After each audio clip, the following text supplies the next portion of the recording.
Hi, I'm Dr. Karen Finkelstein. We're here today with Dr. Jerry Linenger. We're honored to have him for this time to pick his brain about important things. Jerry, you're an extremely accomplished in many disciplines that most mortals would each consider taking a lifetime to master. What is your method for achieving optimum performance in the things you set your attention on? You know, I don't think I have any secret, Karen. It's just, life is fun. And, as you know, curiosity is a great driver. And people ask me what characteristic I have that, allowed me to become an astronaut and do some of the things that I did in life. I'm sure you get the same, question from your profession. And I always say, I'm not overly smart. I'm smart enough. I've got good self-discipline, some of those things. But the thing that I am over the top on is curiosity. And curiosity is a great driver. And I will make sure I know things, and I will keep studying things, and I am never satisfied, especially when I'm doing important things as you are. I don't want to let people down. So I know I need to have that competence, and curiosity is what drives me. Especially in a world that keeps evolving. Yes. What things do you find challenging in your life? So you've been through extreme challenges. Is there anything you find challenging? I guess I have a perspective that, there's a lot of challenges in life, and I guess I'm not afraid of any of them.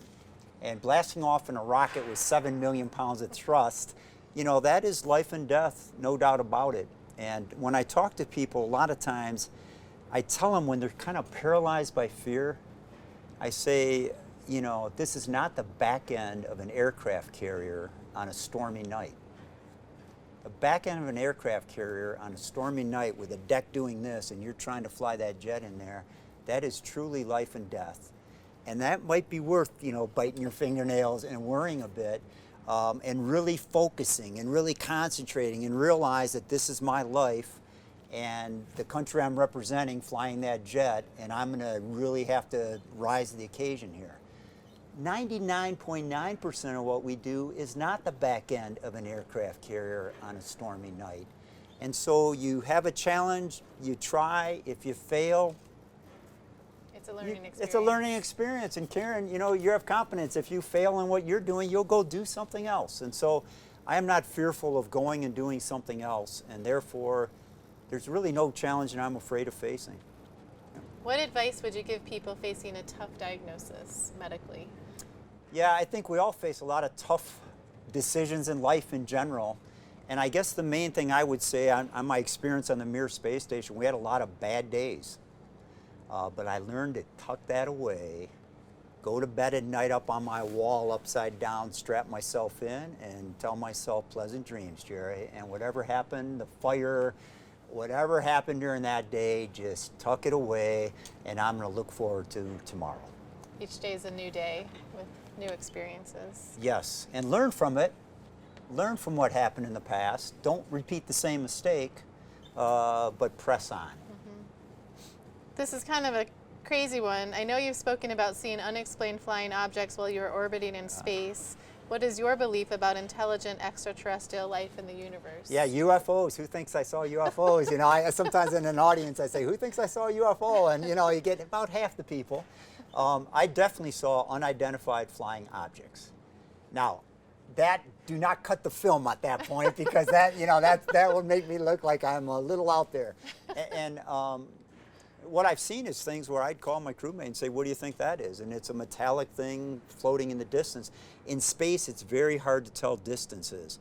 And so it could be an object 1,000 miles away, metallic spacecraft, satellite, or it could be a spoon that when I did my last spacewalk was in the airlock and drifted out and now is reflecting the sun. So I've seen things that I'm not sure what they are in the true sense of the literal meaning of the word unidentified flying objects. I've seen them. But I never had an alien knocking on the door saying, will you let us in? You spoke going off this a little bit, but you spoke in your speech today about, how each of us is a miracle. Could you comment a little bit on that? I think that'd be helpful to have here. Yeah, I had a reflective period up there floating over a window where I said, man, I'm in space. Do we ever do that really? Do we ever just kind of stop for a second and say, wow, I am, flying in. Here's one. We're sitting in chairs. Someone's complaining on an airplane next to me. The flight's 5 minutes late. Karen, you're sitting in a chair flying. Right. This is incredible. 100 years ago, people would say, no way you can do that. You're sitting in a chair flying. And so I guess I just say, you know, live in the moment and realize what a wonderful era of time we're living in. And I sort of had that in space, floating above a window, reflecting on things and saying, just my very existence is a miracle. And all the people that didn't make it along the way, that I should be making every breath count, and I should just make sure that I'm not wasting time on Earth, because I'm one of the lucky ones that got through all the hoops, all the wars, all the different diseases, everything else. And I'm living here on the planet, and what a privilege it is, no matter how long that life is. This kind of relates back to what I think you've already commented on, but it says, being in orbit and your experiences have given you a unique perspective on our existence.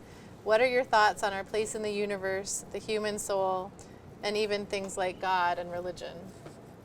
You know, I was up in space and we had some tough times. We had a broken down space station, the Russian space station, tumbling out of control, oxygen generator not working, obviously that's critical, fires, everything else. And so you learn that we're all sort of out on that edge. And at any moment, my life could have ended.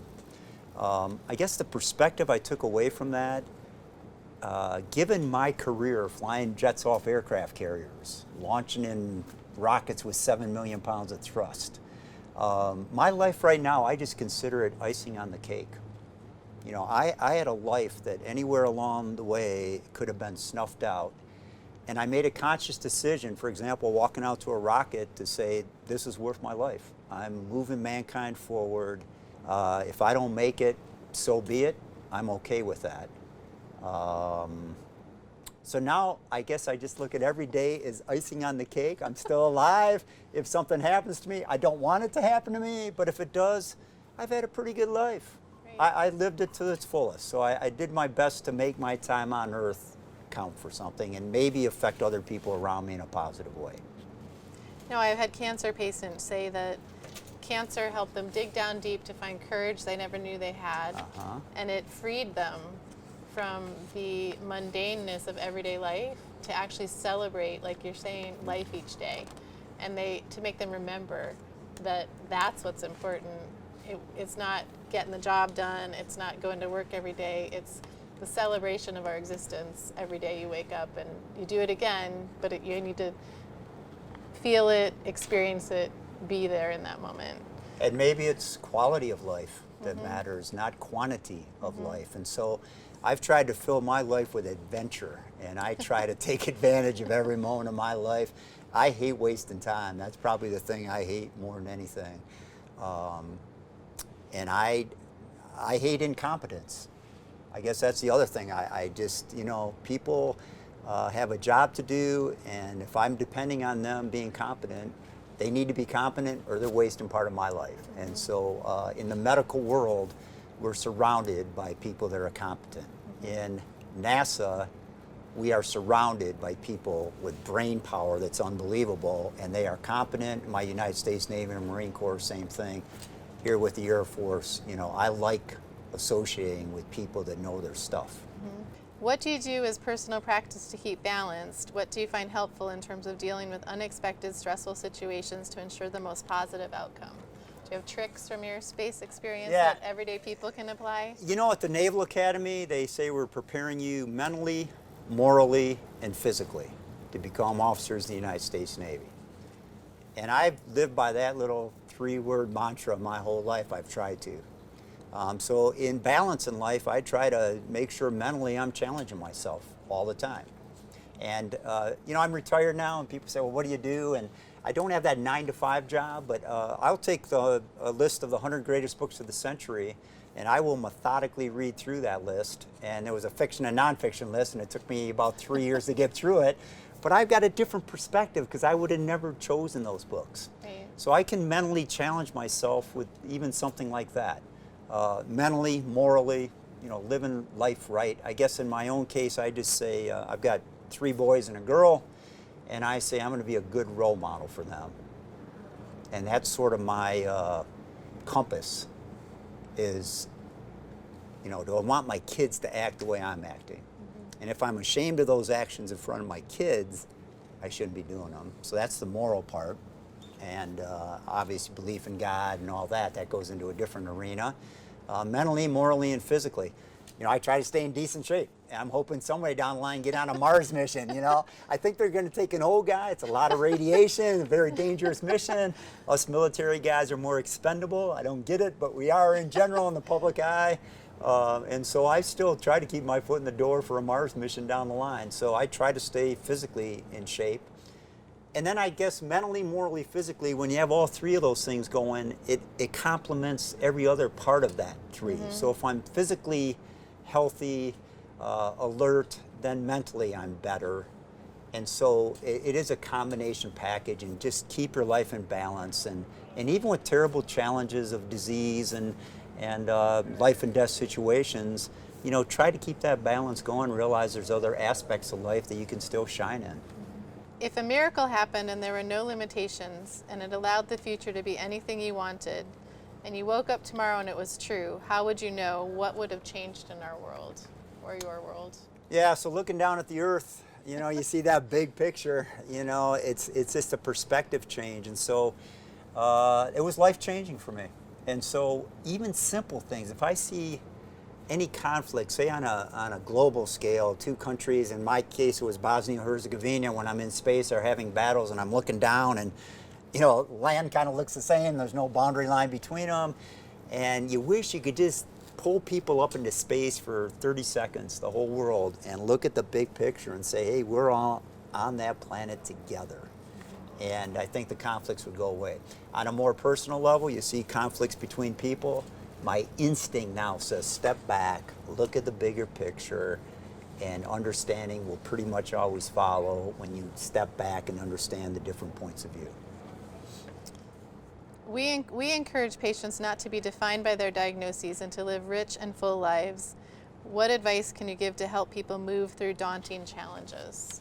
Yeah, do not be defined by your diagnosis. Live life, just take advantage of what we have here, the carefree existence, the air around us, what a great blessing we have to be here on the planet in this era. And I guess in my own life, just the physical side of things, I'm getting older, so I'll run one day and then I'm a little sore the next day. I'll ride on a bicycle the next day. Next day I might have to swim, maybe my shoulder hurts. Well, I'll do something with my legs. You just work around things and you can overcome some of these deficits, if you want to call it that. So there's always a way around it. So be flexible. Be flexible, you can enjoy life in lots of different ways. Well, this kind of goes back to that, but how would you encourage people today to best follow their dreams and aspirations to lead a full life? I guess something I tell young people all the time is don't worry about your test tomorrow in high school, for example.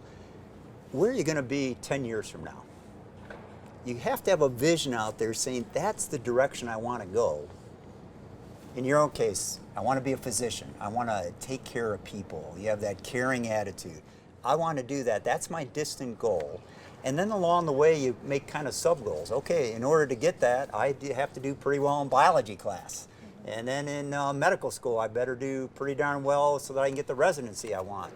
So I always encourage everyone, look beyond the immediate and look, 10 years down the line, look 5 years down the line. Even on a smaller scale, look one day ahead of you.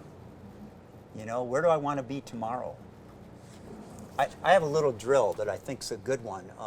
I try to do this, once every couple months. I conduct my life, I wake up in the morning and say, today's my drill day. And I set my little stopwatch and I say, okay, every 10 minutes, I'm going to reflect back on the last 10 minutes of my life. And I'm going to say, was that time well spent, or am I just wasting time? And everyone says I don't have time for that, I'm too busy. You do that little drill once, you'll find out you have all kinds of time. Because if you're sitting there watching the NFL football game for 3 hours straight, and you do that 10-minute drill, you'll start telling yourself, what am I doing lying on the couch? Right. And so I do that drill, and I find it's very effective. Make every moment count. There's plenty of time, no matter where life is going to take you, no matter how short or long your life is. It's It's quality, not quantity a lot of times. I think something really important in your talk today was your comment about breath, you know, and that analogy for people in real life events here on Earth. You know, it's one thing, breath in space, but if you could comment once again on camera here about that analogy for everyday people in terms of your mantra in the morning. I think that's really helpful for people dealing with day-to-day life facing certainly unexpected challenges to remember. You know, we're in a C-130, and this is big for a module. If we were in space, this is the luxury module. But when you're living in a module like that, you realize you have to make the air. You know, you got to make the oxygen. We do use water, split the hydrogen off, vent that to the vacuum of space. It's an explosive gas. H2O, good stuff, oxygen. We would breathe that. We recycle everything. Our urine would convert to water. The water we then use to make the oxygen. Closed ecosystem. You have to make everything, and everything has to work perfectly. You're up in space looking down at the planet, and you realize that's a closed ecosystem too. And everything has to work perfectly, and it does. It's miraculous. Planet Earth, all the insults we throw at it, you know, for tens of thousands of years, it's supported life. And so when you're down on the planet, every once in a while, just understand the majesty of our planet in very simple ways. You don't have to look out to the mountains and, you know, the beautiful setting here in Albuquerque. Just close your eyes and just put a mask over your head and just, I got air. It's here. I don't have to make it. It's not going to rush on a rapid decompression and kill me. You know, we are just blessed in so many ways, and we should be smiling every second of our lives. We have it so good, such a carefree existence. If you're breathing that air in, you should have a smile on your face. As a cancer physician, though, sometimes I find that difficult because I deal with people facing difficult diagnoses every day. So my thermostat, if I come home and my child says, "Oh, Mom, I had a rough day at school," is, "No, you didn't. You had a great day at school. What do you mean Billy kicked you in the shins? You're fine," you know, because my rheostat has been reset by, I just told 3 people they might have months to live today, and all you have is a bruised shin. How do you handle that with your overwhelming experience of outer space? How do you ground yourself back down to the reality that most of us haven't had the experiences you've had, and you have a unique perspective, and you seem very centered to be able to still relate to normal, ordinary people? Yeah, I'm a normal, ordinary person. My dad was a telephone man, drove a telephone truck. You know, blue collar neighborhood, Detroit. Nothing special about me. We're all the same, 99.9%. We have these little differences. As far as what you're talking about, when people are complaining, it's the same thing I just talked about when you're sitting on an airplane and the person next to you is complaining. Hey, you're sitting in a seat and you are flying. To your son, you know, your day is brilliant compared to the days of some of the people I have to deal with, some of my patients, and some of the challenges that they face. And so, you know, just put it in perspective and just be happy. Even a bad day after chemo, for example, and you know, it's a miserable day. When you get through that, just say, okay, I made it. And now I'm strong because I made it through that, and now I'm stronger to face the next challenge. And that's what I had in space. One insult after another on the Russian space station. And after each of those incidences, after the fire, for example, I would say I trust the people I'm with, just like your patients trust you.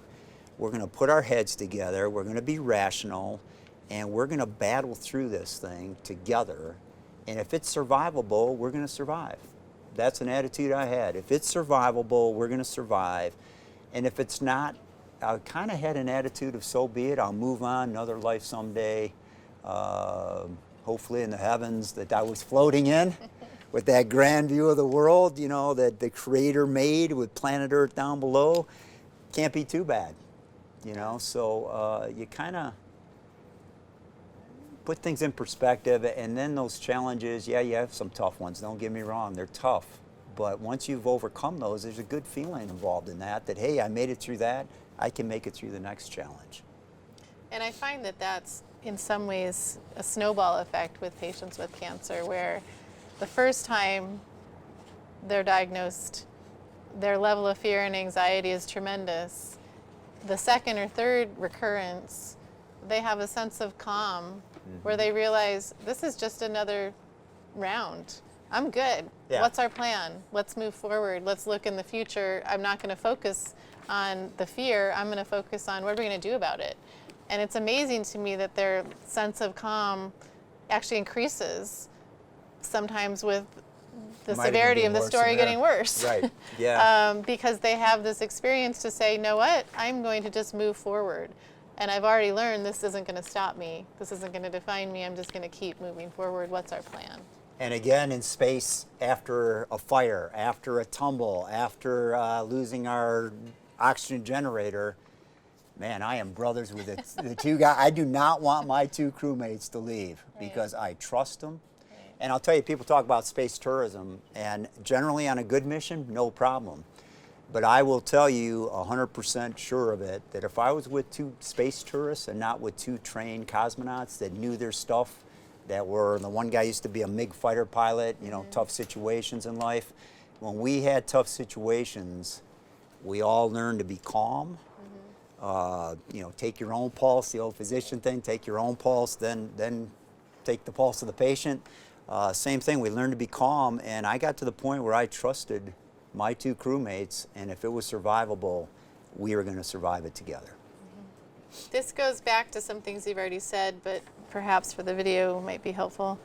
We all need to have an overview perspective, seeing the importance of how all life is connected from outer space and our Earth community. How does that affect your perspective of community? How do you foster this every day in everyday people in everyday life?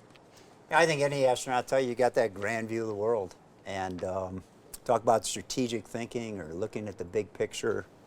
Can't help but do that when you're in space. The bigger surprise I had, actually, I had done my shuttle flights and I'd seen that grand view of the world. But the thing that on the Mir space station for nearly 5 months was the sense of isolation that I had. And that was, you know, I'm an experienced Navy guy on submarines and aircraft carriers, island, middle of the Indian Ocean, but I have never felt so cut off, removed from mankind as I was during that 5 months. My two crewmates spoke no English.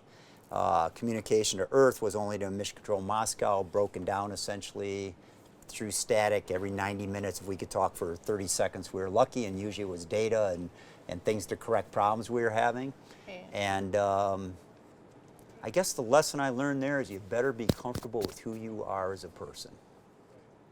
And I learned a lot about myself. I learned about human nature.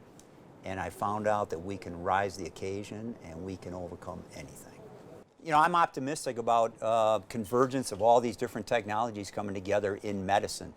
So we've got the physicians understand the physiology, understand how things were, who can kind of give the information technology people some clues of what they should be looking for. Artificial intelligence to go through these huge data sets and look for trends. I was with different geneticists, and boy, you know, personalized medicine and the things that we can do. So I am optimistic that we are almost doing like a moonshot kind of thing. You know, Kennedy said, we choose to go to the moon in this decade. And we did it. And I think within this decade, there's going to be some tremendous advancements in medicine, treatment of gynecological cancer. And so I guess a message I say to everyone, just try to keep hanging in there and battling and having courage, because it's only going to get better with the treatments down the line. So battle your way through it, and you might be part of a emerging miracle. Yeah, that's what I say to patients most days as well. You never know when a miracle is going to happen. Sometimes you can't predict, well, most of the time we don't predict which efforts are going to end in a miracle, you know, or create that miracle we've been looking for years. So miracles are out there, Karen. Yeah. I was on a space station with a lot of things going wrong, and I am sitting down here on the planet. So, you know, miracles do happen. And again, my perspective up there in the heavens, looking down at creation, I believe those miracles are out there.